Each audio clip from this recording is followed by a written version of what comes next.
Students, ये बहुत important video है। इलेक्ट्रॉन जब सर्कुलर पाथ में चक्कर लगाता है, मोशन में लगाता है, उस इलेक्ट्रॉन पर तीन फोर्सेस काम करते हैं। इलेक्ट्रोस्टैटिक फोर्स जो रिपल्सिव और एट्रैक्टिव दोनों टाइप का फोर्स है। दूसरा सेंट्रीपिटल फोर्स, और जो है क्या बोलते हैं कि तीसरा सेंट्रीफ्यूगल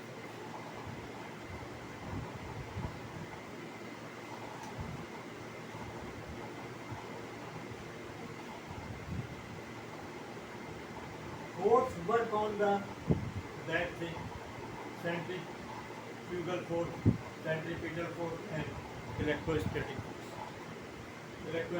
फोर्स। इलेक्ट्रोस्टैटिक फोर्स जो है दो टाइप का होता है। इलेक्ट्रोस्टैटिक रिपल्सिव फोर्स है, इलेक्ट्रोस्टैटिक एट्रैक्टिव। जब सेम चार्जेस होते हैं, सेम चार्जेस का मतलब प्लस प्लस माइनस माइनस, और तो रिपल्सिव फोर्स लगता है। और जब डिफरेंट चार्जेस होते हैं तो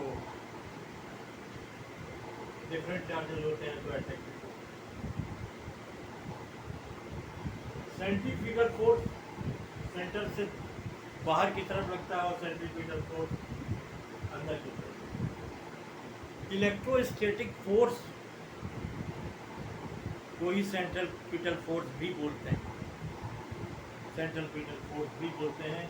centrifugal force and centripetal force है सेम मैग्नीट्यूड, दोनों का एक ही मैग्नीट्यूड होता है, बट अपोजिट डायरेक्शन और सेम पाथ mv²/r। और आपका ये इलेक्ट्रोस्टैटिक फोर्स है। इलेक्ट्रोस्टैटिक फोर्स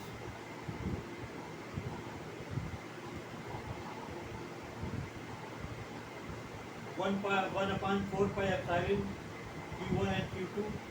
तो देखिए इनके बीच का डिस्टेंस, अगर यहाँ पर हम इलेक्ट्रॉन ले रहे हैं तो वो निगेटिव चार्ज पार्टिकल है, और न्यूक्लियस जो है पॉजिटिव चार्ज रहता है।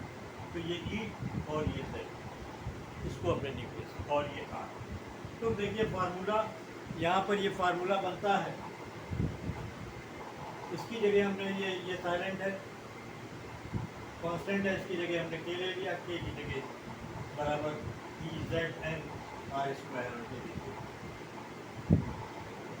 किसी भी चीज़ को सर्कुलर पाथ में मूव कराने के लिए सेंट्रीफ्यूगल और सेंट्रीपिटल फोर्स, दोनों फोर्सों की ज़रूरत पड़ती है। दोनों ही फोर्सों की ज़रूरत पड़ती है, और दोनों बराबर होते हैं। दोनों फोर्स जो होते हैं बराबर होते हैं। इलेक्ट्रोस्टैटिक फोर्स जो है वो सेंट्रीपिटल फोर्स है, और सेंट्रीपिटल फोर्स और सेंट्रीफ्यूगल फोर्स जब बराबर हो जाते हैं तभी कोई चीज़ मूव करती है, तभी कोई चीज़ सर्कुलर पाथ में चक्कर लगाती है, अदरवाइज वो गिर जाएगी। अगर ये दूसरे को सेंट्रीफ्यूगल फोर्स जो अपरेंट होता है, अपरेंट का मतलब स्यूडो फोर्स होता है। जैसे ही कोई चीज़ चक्कर लगाना स्टार्ट करती है वैसे ही वो अपरेंट है, स्यूडो फोर्स है, बनता है और वो इस चीज़ को घुमाता है। और ये फार्मूला है कि electron in the nucleus equal to mv²। ये इसका फार्मूला। मुझे उम्मीद है कि आपको समझ में आया होगा ये तीनों फोर्स कैसे काम करते हैं, क्योंकि ये बच्चों को अक्सर कन्फ्यूजन रहता है, स्टूडेंट्स को, कि कौन सा फोर्स किधर काम कर रहा है, कौन सा फोर्स किधर काम कर रहा है। और कोई चीज़ अगर सर्कुलर पाथ में घूम रही है तो क्यों घूम रही है। सर्कुलर पाथ में घूमने का मतलब है इन्हीं दोनों force, both force are responsible, centrifugal and centripetal force both are the responsible for the to move around any in circular path। तो मुझे उम्मीद है कि आपको वीडियो समझ में आई होगी, और अगर कोई प्रॉब्लम हो तो मुझे आप जो है कमेंट बॉक्स में कमेंट करें, मैं आपके कन्फ्यूजन को, बस only I request you to subscribe my channel and increase my views, ताकि मैं आपको अच्छे से अच्छे वीडियो और मैं कोशिश कर रहा हूँ कि नीट और जेई और 11th और 12th के लिए ये चीज़ फ्रूटफुल साबित हो। Okay, thank you.